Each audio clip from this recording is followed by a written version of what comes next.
Meant for Collectibles back here with part 2 of the pre-war / T206 collection. It was bought at the National back in July.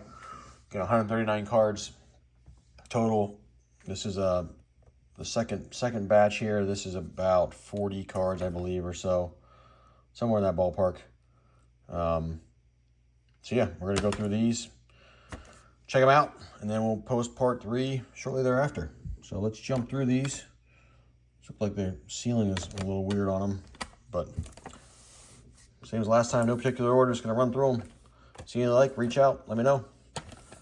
So first up here, Piedmont Joe Lake, St. Louis, no ball in hand, got a 2. Another Sweet Capital Joe Lake, St. Louis with ball in hand, got a 2. And a third Joe Lake, Piedmont, New York, got a 1. Back's a little messed up on that one. Got a Sweet Capital Tim Jordan Portrait 1.5. Just pretty creased up there. Sweet Capital Fielder Jones got a 1. There was part of me when I bought this collection, it was a set builder that was selling it off, that didn't complete it. I had a brief moment where I was like, should I just go complete the rest of it? And then I decided that was a bad idea. So I'm just going to sell them off. Another Piedmont here, Fielder Jones, Hands at Hips, got a 2.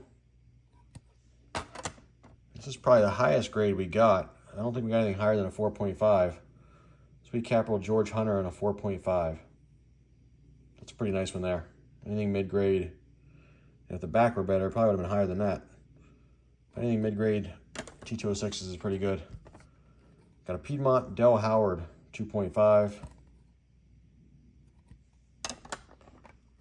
Piedmont Danny Hoffman 2.5. Got a unique color on it. Polar Bear Harry Hinchman got a 1.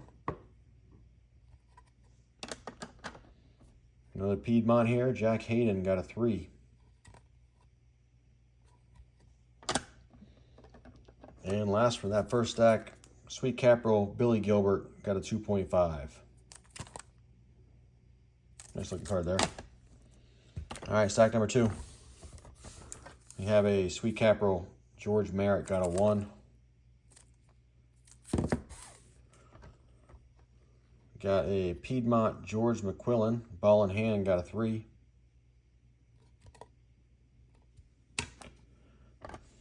Polar Bear, Dan McGann, got a 1.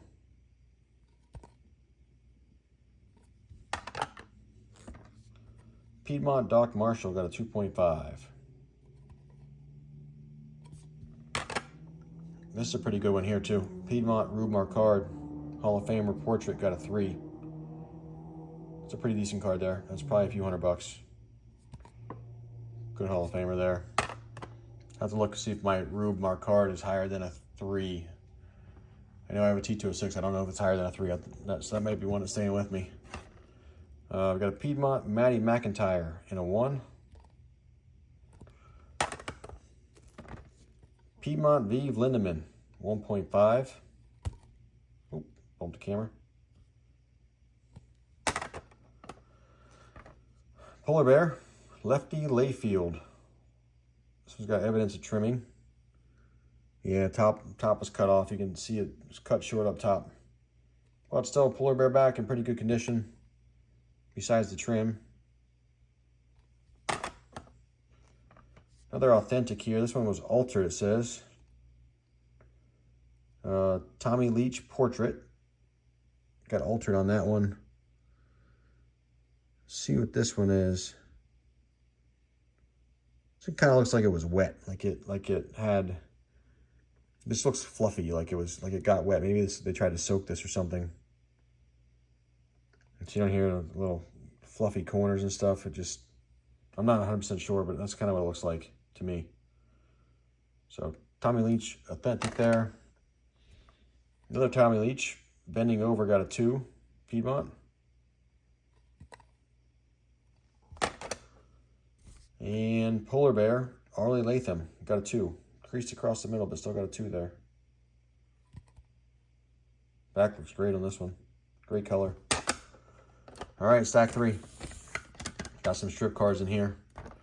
like a bunch of strip cards here, and some more T206s as well. So first strip card, 1920 W519 Eddie Saccott. Got a 1. Pretty beat up. Here's a Hall of Famer. 1920 W519 Eddie Collins. Min size, but pretty good looking card. That one got authentic. Another Hall of Famer, 1920 W519 Frank Frisch. Got a 1.5. There's a couple Hall of Famers here in these strip cards. The W519 Kid Gleason. Got authentic.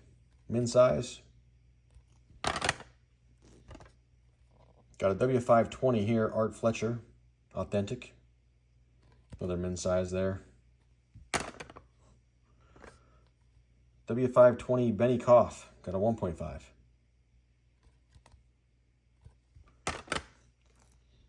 Another Hall of Famer, W520 Zach Wheat, got authentic. Missed cut there on the left.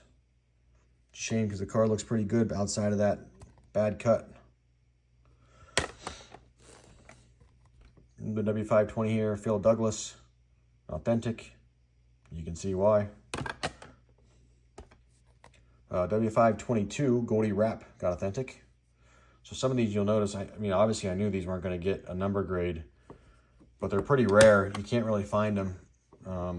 So I got them just authenticated just because they don't really pop up that often. So figured we better have them slabbed. W520 Otto Miller here. This one's probably close, just a tiny bit short on the right. That one got authentic as well. Good color on that card though. Here's a pretty rare card you don't see every day. The 1911-14 Runners Bred. Otis Crandall got a 1. This is a rare card. So low pop, not many of these out there. So even in this condition, it's probably a couple $100 card, I would guess, because they just never pop up. And then back into some W516s, which we had a bunch of in the first reveal. First up, another Pecking Paw here, got a 1.5. Last stack, another Pecking Paw 2.5. Got 3 or 4 of those.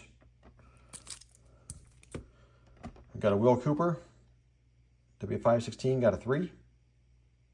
Take that. Another Will Cooper here, got a 2. Again, just happy to see number grades on some of these hand cuts. Howie Kamnitz, Sweet Caprill, got a 1, arm at side. It's pretty beat up there.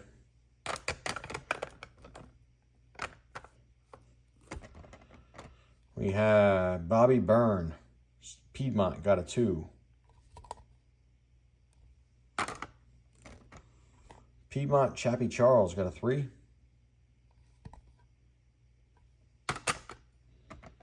There's a Polar Bear, Bill Clancy. That one got a 1.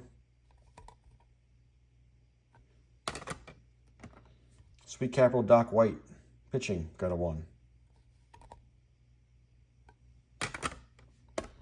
The Sweet Caprill Jack Warhop got a 2.5. Sweet Caprill Fred Merkel got a 1.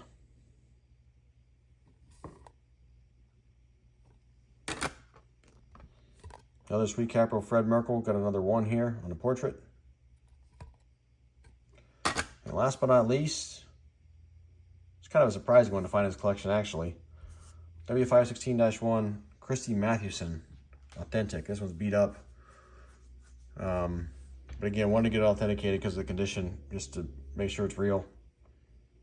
Didn't have any doubts, but always better to have it here as I get rid of this. I don't need a Christy Matthews in my collection. I have an older one already, but yeah, it's a pretty decent card.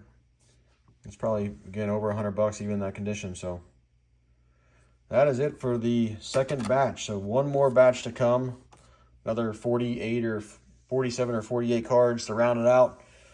Again, you guys like any of these cards, looking for anything for your sets, please reach out, let me know, and we can work out some deals. I didn't say it in the first video, but I'm into these cards basically for about 54 bucks a piece after grading. It's kind of where I'm sitting at. So some of these will be break evens. Some of these will be pretty good profit. I got a whole bunch of the raw ones still that I'm working through as well. that's kind of where I'm sitting at on them. But I've already made a bunch of my money back, and should be pretty easy to get into the profit here pretty fast on some of these, I think. So that's what we'll work towards. Again, if you guys like the videos, give us a follow, give us a like. Medford Collectibles on all the platforms, and we will talk to you next time with part 3.